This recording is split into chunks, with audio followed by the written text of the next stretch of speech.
윤 대통령 직무 복귀 로드맵이 나왔다. D-Day 28일 금요일이죠. 다음 주 금요일. 제가 3말 4초 말씀드렸는데 28일 가능성이 좀 높습니다. 왜 그런가 제가 설명을 드리죠. 스케줄로 제가 설명을 드리겠습니다. 28일이 왜 D-Day가 될 수 있는지. 일단 오늘까지 헌법재판소가 윤석열 대통령에 대한 탄핵 선고 날짜 지정을 하지 않았습니다.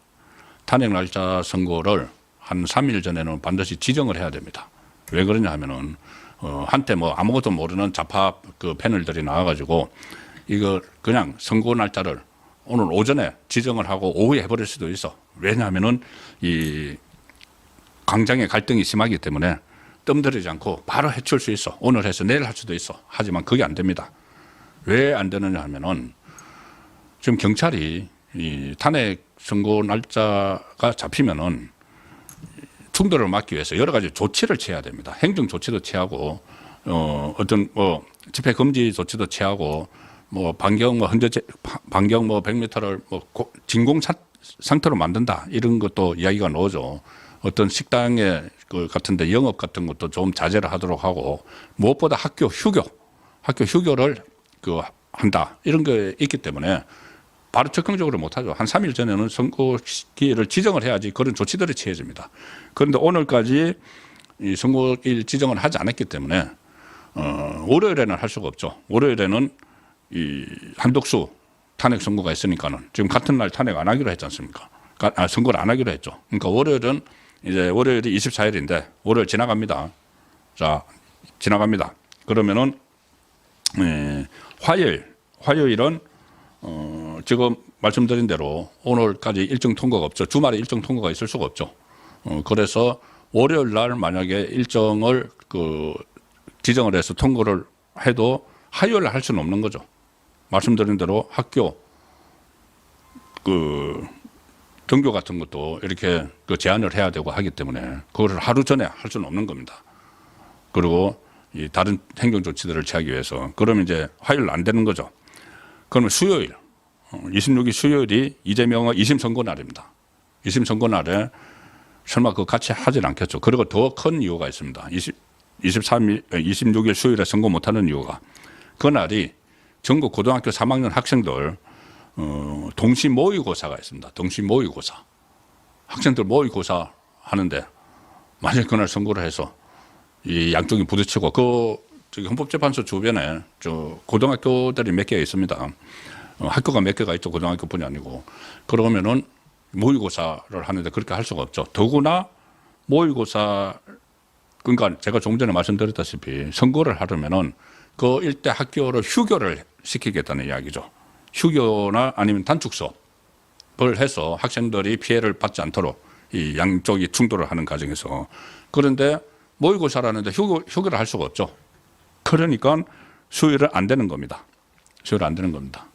자, 그럼 목요일 27일은 이 매달 말 마지막 목요일에 헌법재판소가 다른 여러 가지 사건들 이거 뭐 탄핵 그 선고만 하는 게 아니죠. 헌법재판소가 위헌법률심판이나 뭐 권한제기심판 이런 것도 하는데 매달 마지막 목요일에는 헌법재판소가 그것을 선고하는 정기선고일입니다. 그래서 그러니까는 목요일 할 수가 없는 거죠. 그래서 딱 남는 게 28일 금요일인데 그 다음에 또 주말로 들어가죠.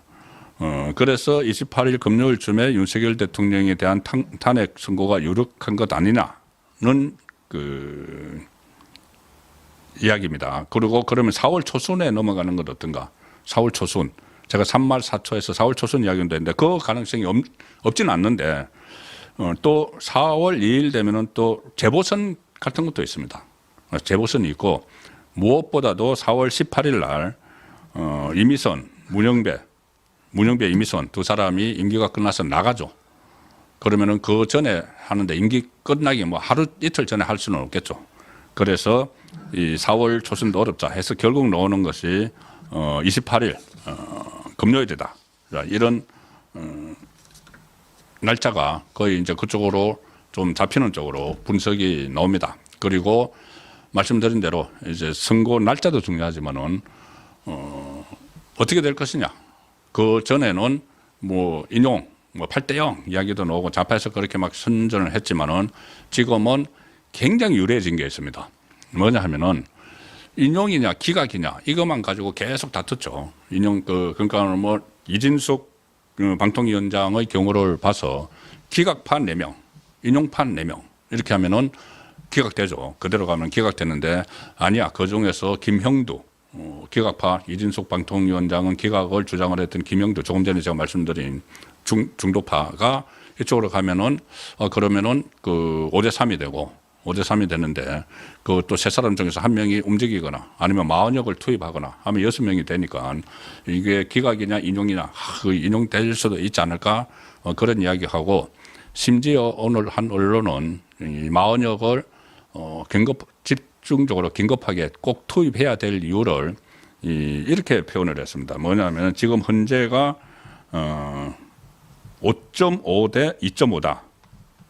중앙일보가 그렇게 표현을 했는데 중앙일보는 지금 계속 탄핵 쪽으로 막 몰고 가는 그 매체죠. 과거처럼 뭐 보수 매체가 아닙니다. 우파 매체가 아닙니다. 5.5 대 2.5다. 그러니까는 5명이 확실하게 그 탄핵 인용 쪽에 서 있고 2명이 기각 쪽에 서 있고 그런데 1명이 양다리를 걸치고 있다. 그래서 5.5 대 2.5이기 때문에 이 1명은 뭐 누구라고 이제 이야기는 하지 않지만은 그러면은 이 1명이 이쪽으로 해버리면은 이게 기각이 되니까 그러면 마흔역을 그래서 투입을 해야 된다. 확실한 그 6.5를 만들기 위해서 그게 마흔역을 빨리 임명을 안 하면은 최상목을 가만두지 않겠다. 탄핵하겠다. 몸조심해. 누구에게도 체포될 수 있어. 그 최상목을 위협을 하는 이유가 이 구도 때문이다는 분석도 나왔지만은 어쨌든 결과적으로 인용이냐 기각이냐 이 그 논쟁에서 새로운 게 하나 생겼죠. 각하. 그러니까 판단을 하지 않는 겁니다. 판단을 하지 않으면은 결국 이것은 나중에 또 뭐 국회가 다시 탄핵 소추안을 재발의하고 뭐 이런 게 할지 안 할지 모르지만은 하더라도 그때는 국민의힘이 108명이 똘똘 뭉치면은 그것은 기각이 되죠.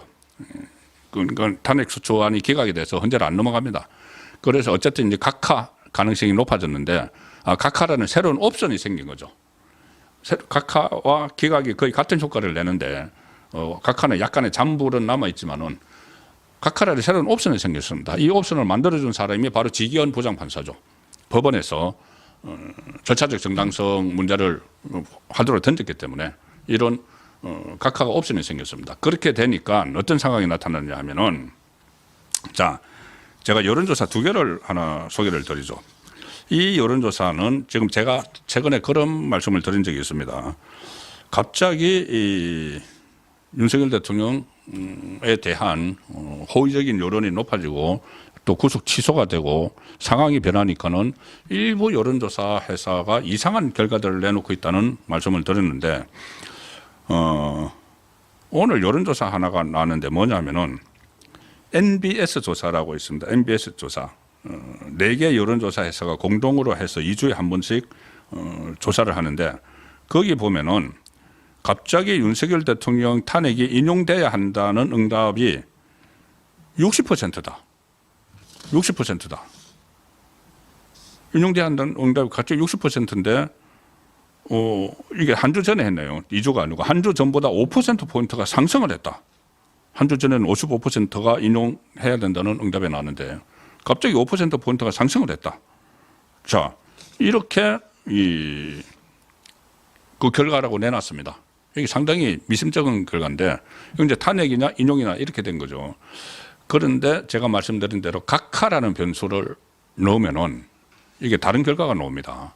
각하 쪽에. 물론 이 여론조사, MBS 조사는 일주일 사이에 뭐 55%가 뛰었다니까 신뢰를 할 수 없는데 각하라는 그 새로운 옵션을 넣은 여론조사가 오늘 하나 나왔습니다. 이게 상당히 저는 이게 유의미하다고 보는데 이 미디어 디펜스가 여론조사 전문기관 여론조사 공정이 상당히 많이 조사 활동을 벌이죠. 여기에 의뢰를 해서 전국 성인 남녀 1,200명에게 그 조사를 했는데 자, 세 가지 옵션을 줬습니다. 인용이냐 기각이냐 딱 지금까지 그렇게 됐죠. 그런데 세 가지 옵션을 줬는데 윤석열 대통령에 대해서 어떤 결정을 내려야 하느냐 이렇게 물으니까 인용해야 한다가 49.2%입니다. 49.2%. 아까 여기서는 60%라고 했죠. 뭐 여론조사 기관은 다르지만 어쨌든 49.2%인데 기각해야 한다가 20.4고 각하해야 한다가 28.0. 각하라는 새로운 옵션을 선택한 사람들이 이 여론조사에 의하면 기각보다 더 많아졌습니다. 그런데 그렇다면은 대통령이 직무 복귀하는 것은 각하했을 경우도 직무 복귀하고 기각됐을 경우도 직무 복귀하죠. 그러면 이재명은 망하는 거죠. 자, 여기서 각하와 기각을 합치면은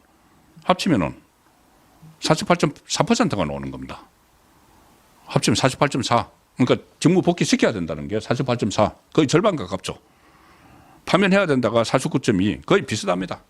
이런 걸 이제 오차범위 안에 있기 때문에 어디에 앞섰다 또 말을 하지 못하도록 하죠. 원래는. 오차범위 안에 들어가 있는 겁니다. 이 각하라는 이런 새로운 옵션이 생기기 때문에.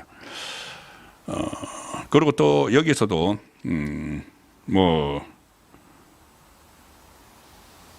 그 지역별로도 보면은 이 강주 전남 같은 호남에서도 이 각하를 넣으니까는 이렇게 됩니다. 강주 그 호남이 인용을 해야 된다가 36.3%인데 윤석열 대통령에 대해서 각하가 30.8, 기각이 28.9.